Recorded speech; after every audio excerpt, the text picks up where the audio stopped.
This episode of Splain Yourself is brought to you by Sperry. Sperry is seafaring, clothing, accessories, and shoes that are essential accompaniments for your adventurous lifestyle. Please visit Sperry.com.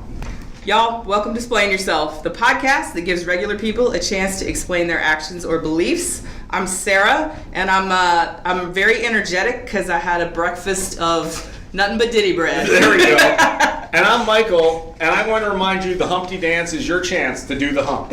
And today, we have our first student guest, the great and powerful Eli Harrison, who is here to enlighten us on the topic of Stoicism. Thanks for being here, Eli. Thanks for having me. I'm really excited today. So before we let you define Stoicism for yourself, I thought that I would offer up the definition that I have of Stoicism. I bought this book probably soon after college because I regretted not taking any philosophy classes in college. So I bought this book. It's called The Complete Idiot's Guide to Philosophy. Fantastic. And I feel like a complete idiot when it comes to philosophy. I like this book because it's got cool little pictures and graphics, and it also breaks things down really simply. So it defines Stoicism actually with kind of a description, and I wanted to read that before we let you jump into your own thing. So here's from chapter 8. So here's the setup that they give it. Do you ever have good or bad things happen to you and not really care about them one way or another? You may be a Stoic. As a Stoic, you would accept that much is beyond your control, and since you can't control things, there's no sense getting all worked up about them.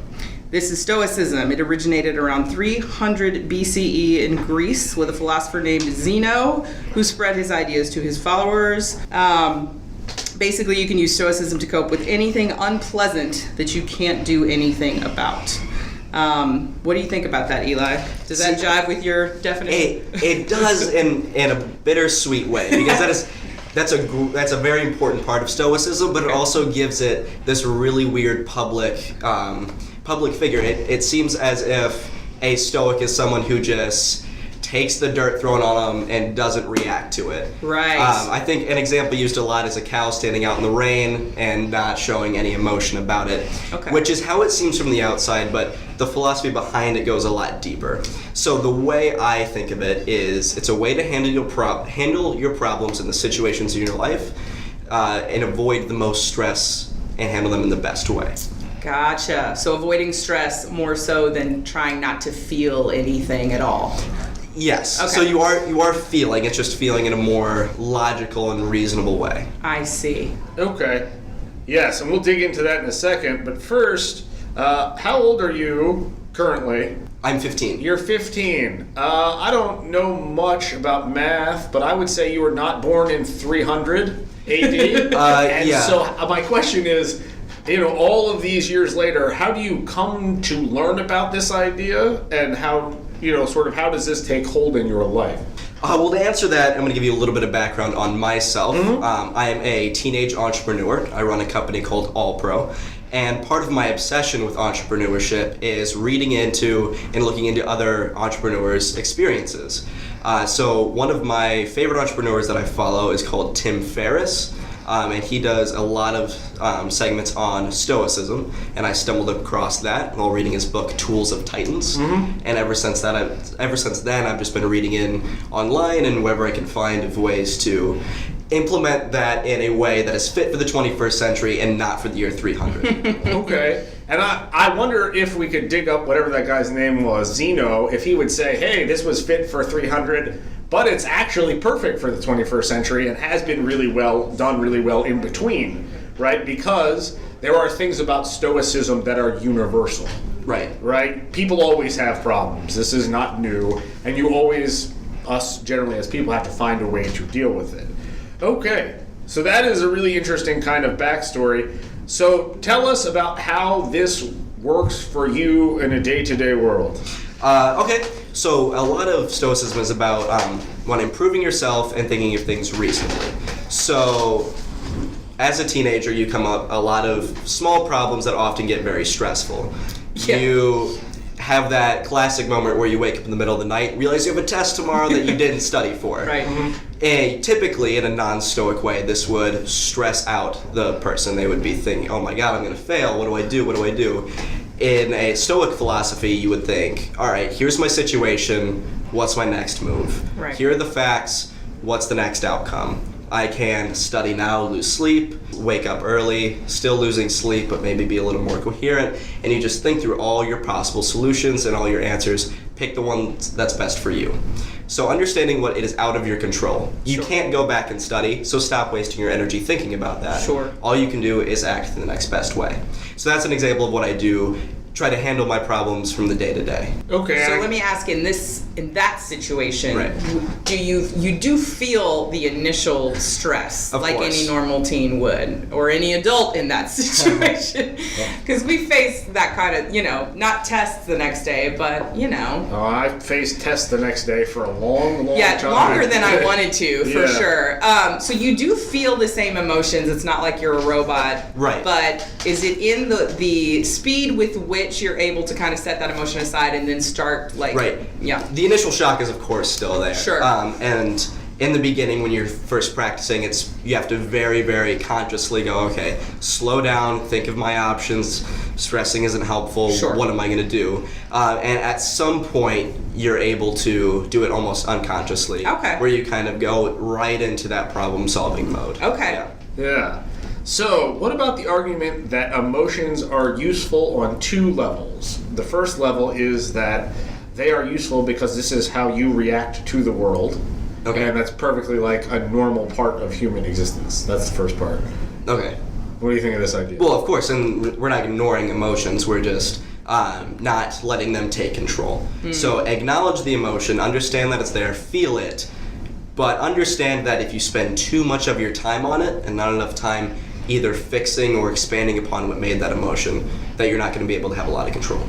Okay, and then the other level, which is useful, not youthful, you're youthful, it's useful, is that sometimes it's useful on the level that, especially authors like Malcolm Gladwell have shown, that your body can sometimes sense things that your brain has to catch up to. Okay. So there's a very good example that from my own life, where one time Lauren went out of the house, and she saw two dudes that were across the street, and then she just turned around and came back in.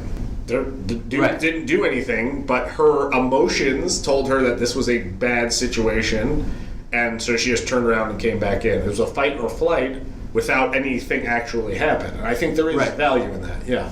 Absolutely, and Stoicism isn't ignoring those initial reactions. It's just not letting them, like in the future, not letting her never leave the house again. So it's not overthinking those emotions and overthinking that experience, but just acknowledging it, understanding, then thinking of your next best move. So you would never take sort of your emotional reaction as an indicator of what's the next move? Like, my body is telling me, or I feel this way, and therefore this is something I can calculate. Oh, absolutely. You take your emotions into account and then react based on those emotions. So you don't ignore them. You take them and then understand, do I want to expand on that emotion or do I want to try to fix it? Right. So for you, emotions are part of the decision-making process? Oh, absolutely, yes. Oh, okay. All right, that's a good way to do it. Can you take us through then the rest of your decision-making process? So let's play out your scenario where you realize that you have a test tomorrow. You wake up at 1 o'clock in the morning. How do we, as Eli, process through that with our Stoicism? Well, again, you just sit there and you think, all right, what's my next best move here? Do I want to study now, even though I'm kind of tired and incoherent? Am I going to retain all that information? Am I going to try to wing this test? Should I wake up early and study for it? And then think through all of those options, all the possible outcomes, pick the one that you think is best, and then go for it. But a very important part of Stoicism is after that poor experience of not studying for this test and then having to play catch up, is once you are in a place where you're caught up on your schoolwork or whatever, you're in a good place, it's important that you plan for whatever bad could happen next. So a lot of people take a time of bliss, or when everything's going good, when their relationships are good, their finances are good, and they take that time to relax. In Stoicism, you want to take that time to prepare. So if something bad happens, you're more ready for it, it doesn't have as bad of an effect on your life, and you're more prepared. Okay. That's interesting because just reading this short little section in this textbook, I'm going to call it, it seems like it was way less of the planning involved and just more of like letting things happen and trying to be okay with it, you know? Right. But I like the idea of kind of inserting that planning aspect to it. That just seems rational to me, Yeah. especially if the things that you're being stressed out about are things that could have been in your control Right. prior to the stress happening. Right. Yeah, so it's a lot of it is deciding what I can control and deciding what I can't control. Sure. And a lot of that is when bad things happen, you kind of have to brush it off. Like, I can't control that. Right. But when you do have things in control, you want to make sure it stays that way. Right. So you want to make, when they are in your control, you want to make the decisions so they'll be in your control for longer. Yeah. That makes sense. Sure. And so often with teenagers, the thing we get here is hormones that make people them crazy, or angst that are made up of nothing. Right. When I see these things happen, I think, oh, this is not a big deal. This is part of being a teenager, Right. Like, you can't control your hormones. Right. But then how do you train yourself to instantly kick into this mindset? Well, every morning, this is a habit that a lot of Stoics carries. When every morning you gotta think like, all right, what is my mood right now? Like, how am I feeling? And sometimes it's a bad mood when you wake up, and that's frustrating, and you just kind of have to deal with that because Right. you can't control it. Sometimes it's a good mood, and you have to figure out why. So a lot of what I do is, if I am in a bad mood, which is one of my least favorite things, but Sure. again, not always in my control, so I try to find a way to control it. Is there something I can do right before bed so that I wake up happier? Can I drink water in the morning? Is that going to improve my mood? Finding a way to control it, and then if I can't control it, do my best to fix it throughout the day. Okay, so what is a good fix for a bad mood? You wake up and you're Mr. Grumpy Pants. Right. I have like a playlist on my phone that's like music that usually cheers me up. Drink a lot of water, make sure I eat breakfast that morning. Things that will help me throughout the day. Or I'll look at my schedule for the day and see if there's anything that I can move around that will relieve stress right away. Okay. So would you then say substitute, let's just say you had a meeting you weren't particularly looking forward to. Right. Would you substitute it for like video game time? Probably not. Okay. If it was a meeting I wasn't particularly looking forward to and my schedule did allow for this change, I would move maybe a meeting I had the next day into that time slot and just shuffle that around so that if I'm in a mood where I'm not going to be as productive and I'm not going to be as positive, I can kind of change my schedule to allow for that. Okay. Because that is something that is in my control. The mood itself might not be, but the schedule I can change to help with that. Sure. And then, like, let's say you wake up in your bad mood and you can't shake it. How do you deal with things that plain out old stink? Well, a lot of it is just letting it pass and understanding that I can't control it. Like, I'll have my coffee in the morning, which will help, and do my best not to let the negative mood affect the rest of the week or any other time period past that. So you're a fan of then acknowledging and pressing forward? Yes. Huh. If I can fix it, I will. If I can't, there's no point in making the mood worse by getting angry that I can't. And so has this absolved you from all the angst of teenagers? Like, you must be a delight at home. Of course not, and it's not a perfect fix, Sure. but it's always like a journey of getting there to where you can be more controlled and in that area. So this to me kind of smacks of just mindfulness, which you and I have talked about before. It's not something that I think is very common. I would say, like, if you just take the average American adult, you don't get a lot of mindfulness throughout the intentional Right. mindfulness throughout the day. And especially for teens who do have the reputation of kind of being controlled by more emotion than Right. rational thought. So do you have like practices? Have you studied ways to be more mindful that are helpful to you? Well, I often meditate. I try to do it every day using an app like Headspace, which is a guided meditation, or on my own if the schedule allows. So that kind of helps get me in my own head. I often do like what I call like a mood check, like how do I feel? Is any body part sore from anything I've done recently? Do I have a headache right now? Do I need more coffee? Have I had too much coffee? Have you had 2 Rockstar energy drinks? Hey. Whoa. That was this morning. Okay. Yeah. He was sharing them. Of course. And so making sure, doing that throughout the day, eventually it'll become a habit, and then you can kind of plan for it. Sure. Sure. So okay. So meditation is a kind of a nebulous term. It means many things to many people, and for a lot of people, still think it's like kind of hooey. Okay. Right. Like there is nothing here. The fashionable word I heard on the podcast yesterday is, "How is your practice look to you?" Like, what does meditation mean? Right. Right. So with meditation, specifically when I'm doing a guided meditation like Headspace, it's just sitting quietly and not really focusing on one topic. So kind of letting your mind clear up a bit and really focusing on how you feel. So it allows you to notice things that about your body that you might not have realized. Are there any pain points? Was my back hurting? And you can, when you really clear your mind, take a second to stop focusing on the rest of your day. You can kind of notice things that you wouldn't usually in the high-paced day-to-day life. Sure. And then you seem to have two opposite things going here. You're trying to have a clear mind, and at the same time, you seem very much schedule-oriented and logic and focus on sort of things going forward that you can control. Are these ever opposites? Is this a conflict? Typically, they line up. My head is clear most of the day, and I know what I'm going to do. And the things that I can't control, I don't spend my time thinking about. So it allows for this logical systemic system of living life, as well as keeping your mind clear and not having to do a lot of improv. Okay. Can you talk a little bit about the reaction to your Stoicism? Generally, we live in a world where people they love expressing themselves. Right. They love it. So not only does it come verbally, right, where people constantly love to talk about themselves and me, and this makes me feel, but they will sort of even do it through culture or symbolic means, right? Like a tattoo is an expression of something usually, whether it's like your favorite sports team, or sometimes you'll see like RIP tattoos, right? You're carrying around that loss and expressing it to everybody else.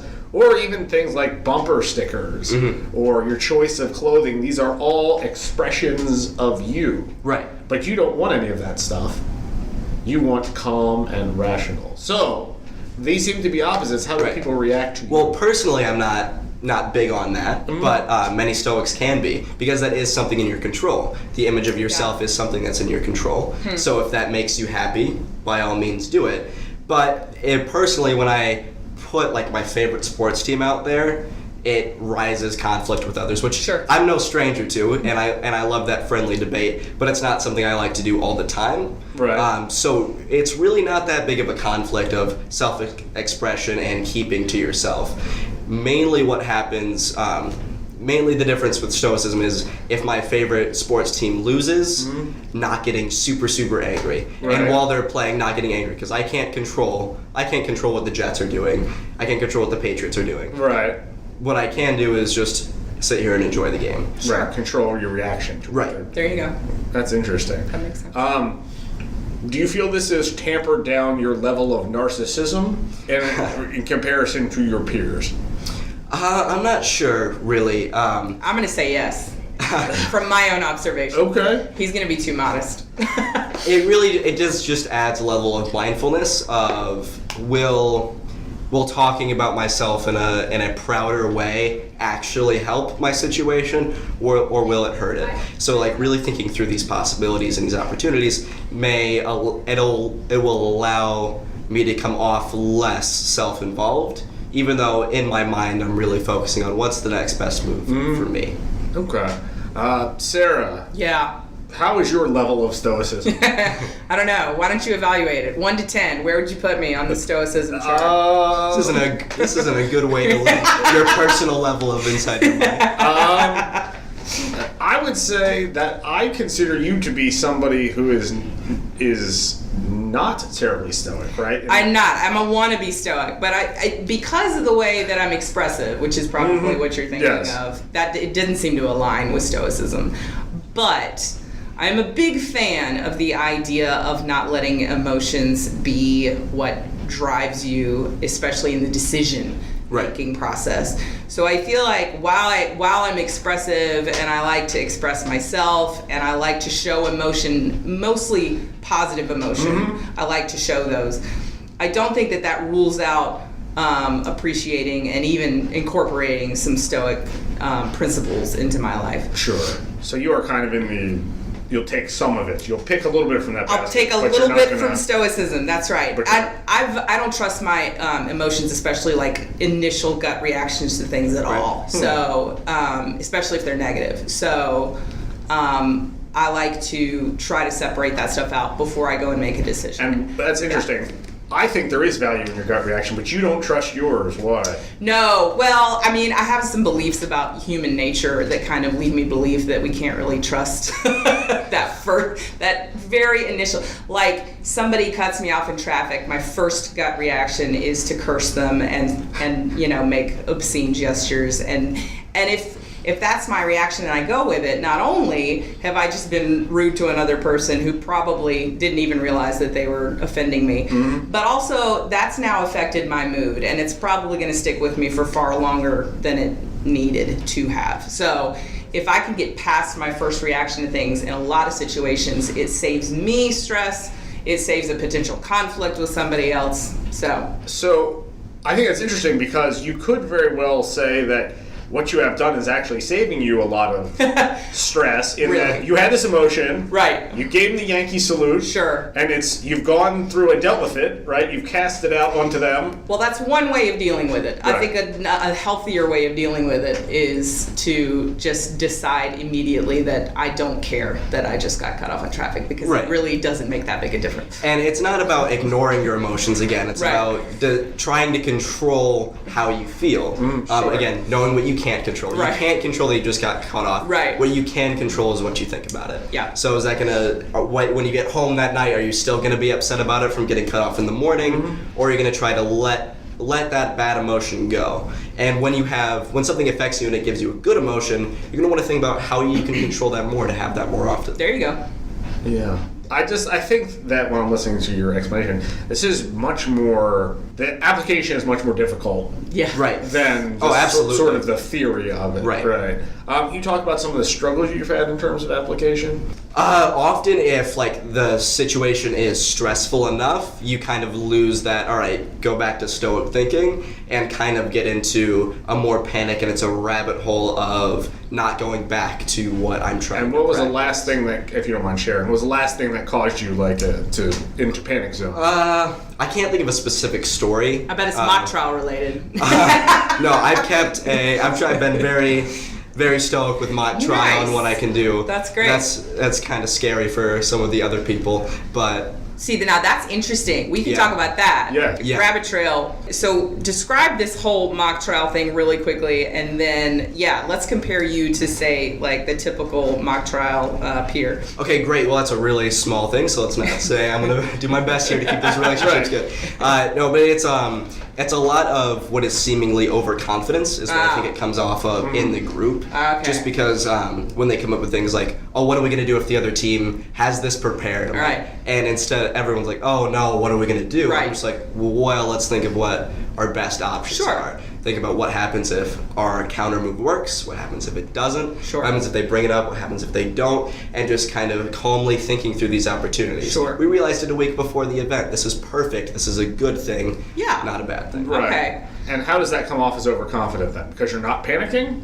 Well, because often I'm not the best at expressing those Oh. in that way, so it's, what are they going to do? And I'm like, oh, we'll be fine. Here's what we'll do. Yeah, And that thing of "will be fine." I've been in situations before where if that's you and everyone else around you is kind of in panic mode, it's almost like you can be cast as an outsider in that you're not sharing in our emotion. Right. In fact, I remember very vividly, I played basketball in high school, and our team was not very good.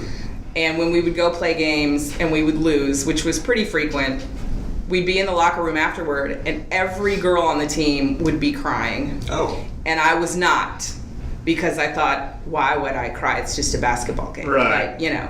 And I was kind of painted as this, like, jerk in that situation. Right. Like, they would shoot me these looks and they'd be like, why aren't you feeling the same thing that we're feeling? So I completely understand how there may be initial conflict, although I think that the people that you've got with you in mock trial are, Right. they're smart enough to be like, you know what? Right.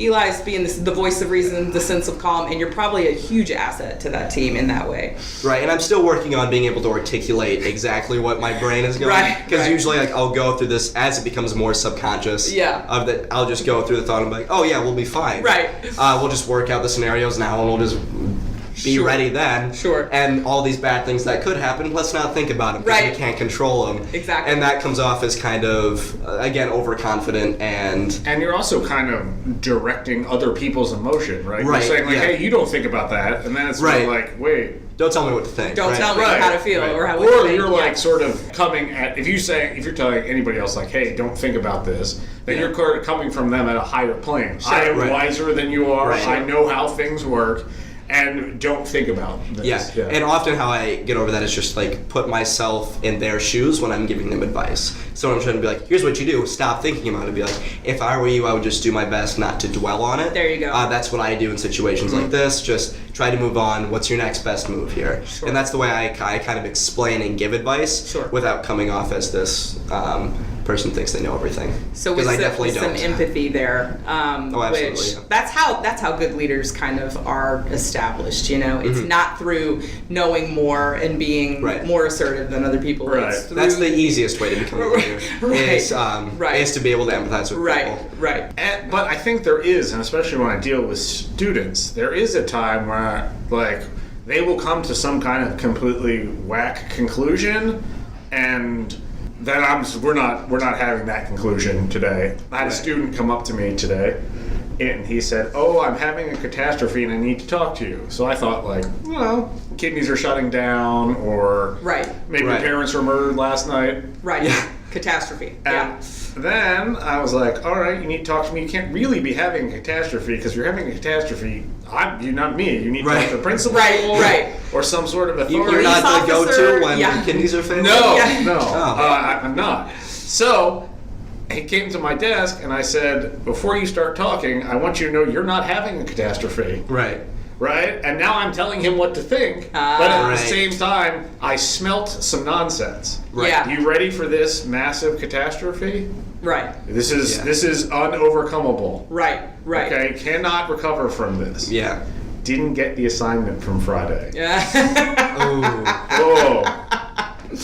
So you saw that coming a mile away. Right, because if you're having a legitimate catastrophe, He wouldn't probably even be here in the building. right, or Yeah. we need to call 911, Right. and we need to get higher people Right. involved. Right. So you're just helping that student reframe his thinking about the situation. Yes, and to me it is a difficult line. This is difficult judgment. Sure. is Right. I want you to be, and I want this for everybody, I want you to be authentically you, and I don't Sure. want to stifle that.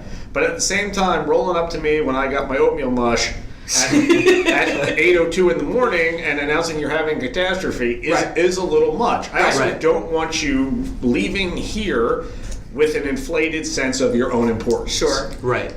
Right? Like, I would like to reserve the word catastrophe for Right. when there are actual catastrophes. Sure. An earthquake is a catastrophe. Sure. A bomb going off is a catastrophe. Your assignment just isn't.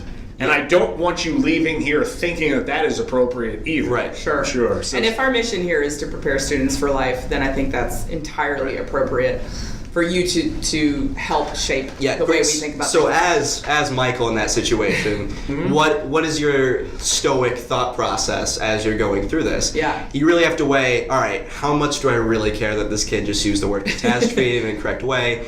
Is this worth the energy of explaining?